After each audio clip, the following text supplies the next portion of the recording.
गोविन्दं दधिवामनं विष्णुं नारायणं कृष्णं माधवं मधुसूदनं हरिं नरहरिं रामं गोविन्दं दधिवामनं विष्णुं नारायणं कृष्णं माधवं मधुसूदनं हरिं नरहरिं रामं गोविन्दं दधिवामनं సనాతన పద్ధతిలో ఈ రోజు జన్మదినోత్సవం జరుపుకుంటున్న 50 మందికి సనాతన పద్ధతిలో ఈ రోజు వివాహ వార్షికోత్సవం జరుపుకుంటున్న 50 మందికి మృగశిర నక్షత్రంలో జన్మించిన 50 మందికి అనేక వేదోక్త ఆశీర్వచనం శుభాభినందనలు. ముందర మృగశిర నక్షత్రం, తర్వాత బృహస్పతి గ్రహం, తర్వాత ఆశీర్వచనం. అందరినీ ఈ మృగశిర నక్షత్రం శ్రీ శ్రీ శ్రీ జగద్గురు శృంగేరి పీఠాధీశ్వరులు ఆశ్రిత జన పరిరక్షకులు భారతీ తీర్థ మహాస్వామి వారి నక్షత్రం.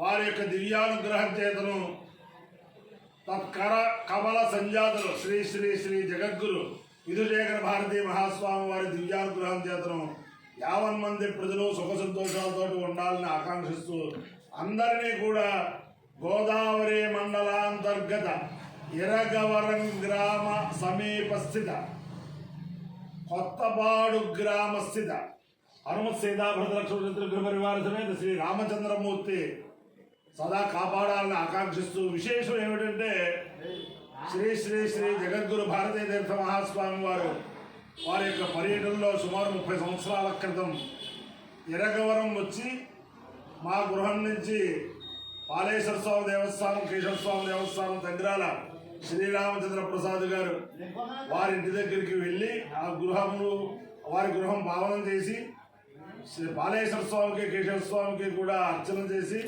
కొత్తపాడు వచ్చి ఈ రామాలయానికి వచ్చి అర్చన చేసి అలాగే ఇక్కడే శివాలయం విశ్వేశ్వర స్వామి దేవస్థానంలో విశ్వేశ్వరతో అర్చన చేసి ఇక్కడ క్షత్రియ ప్రభువులు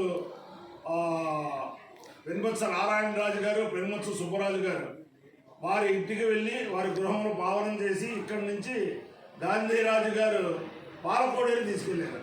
అంచేతను చాలా యాదృచ్ఛికం ఈ మృగశిర నక్షత్రం, కొత్తపాడు ఇదంతా కూడా యాదృచ్ఛికం. జగద్గురువుల యొక్క అనుగ్రహం అలాగే రామచంద్రమూర్తి యొక్క అనుగ్రహంతో 50 మంది ప్రజలు సుఖ సంతోషాలతో ఉండాలని ఆకాంక్షిస్తూ ముందర మృగశిర నక్షత్రం.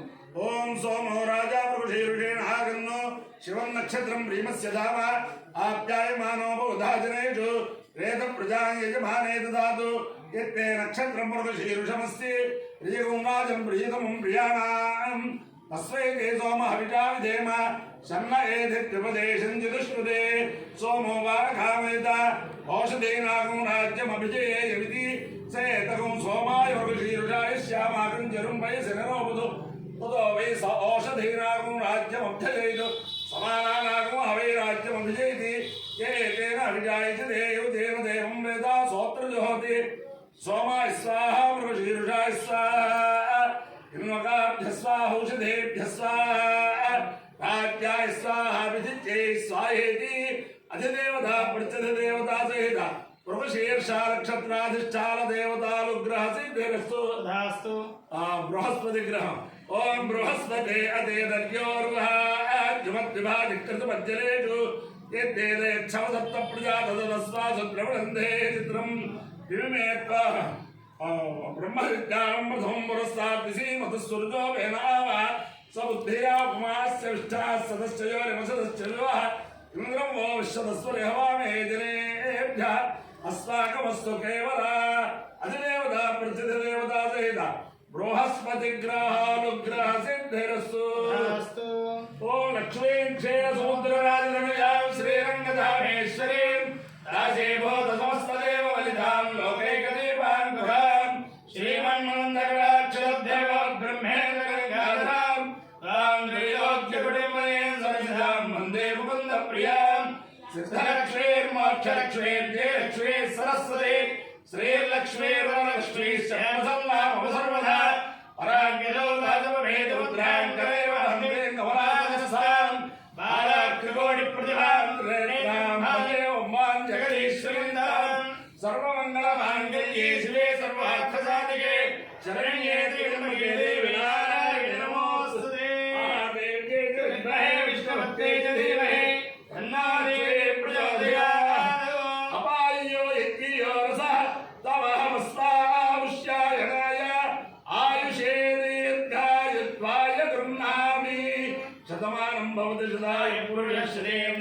आयुष्येवेन्द्रिये प्रतिष्ठते अधिदेवता प्रत्यधिदेवता ते नमृषीर्षा नक्षत्राधिष्ठान देवतानुग्रहेण अधिदेवता प्रत्यधिदेवता ते बृहस्पतिग्रहानुग्रहेण शारदा चंद्रमौलेश्वर दिव्यानुग्रहेण लक्ष्मी प्रसन्न वेंकटेश्वर स्वामी दिव्यानुग्रहेण वेद पुरुषानुग्रहेण श्री गोदावरी मंडलांतर्गत కొత్తవాడు గ్రామస్థిత రామచంద్రమూర్తి హనుమత్ సీతా భరత లక్ష్మణ శ్రీ రామచంద్రమూర్తి దివ్యానుగ్రహేణ వేద పురుషానుగ్రహేణ ఛాయాసమేత శ్రీ సూర్యనారాయణ దివ్యానుగ్రహేణ చ సమస్త భక్తజనానాం సుకుటుంబానాం సుభాగవానాం సుపరివారానాం క్షేమస్థైర్యవిద్యాభయాయ ఆరోగ్య ఐశ్వర్యాభివృద్ధిరస్తు దేశోయం నిరుపద్రవోస్తు విశ్వస్య కళ్యాణవస్తు సర్వే జలా సుఖినో భవంతు చతుస్సాగర పర్యంతం నో బ్రాహ్మణేభ్యః శుభం భవతు భారత సైనికానాం వైదిక మార్గ ప్రవర్తకానాంచ వీర్యవత్తరత్తసిద్ధిరస్తు. ఇది చాలా పురాతనమైన దేవాలయం. ఈ మహారాజు శ్రీ పెనుమత్స రామరాజు గారు, త్రిమూర్తుల రామరాజు గారు, వారి కుటుంబ సభ్యులు, వారి బంధువులందరితో సమన్వయం చేసే అద్భుతమైన సుమారు 2 కోట్ల రూపాయలతో ఈ దేవాలయం నిర్మించారు. ఇటీవల ఈ దేవాలయం ఏ పల్లెటూరులోనూ ఇంత విస్తృతంగా కళ పెరిగిన దేవాలయం నేను చూడలేదు. ఆ రామచంద్రమూర్తి ఈ దేవాలయ నిర్మాణానికి సహకరించిన శిల్పులు, దాతలు, భక్తులు, గ్రామస్తులు, అర్చక స్వాములు అందరికీ కూడా సకల శ్రేయస్సులు ఇవ్వాలని అందరికీ సామూహిక ఆశీర్వచనం. శతమానం భవతి శతాయ పురుష శతేంద్రియ ఆయుష్యేవే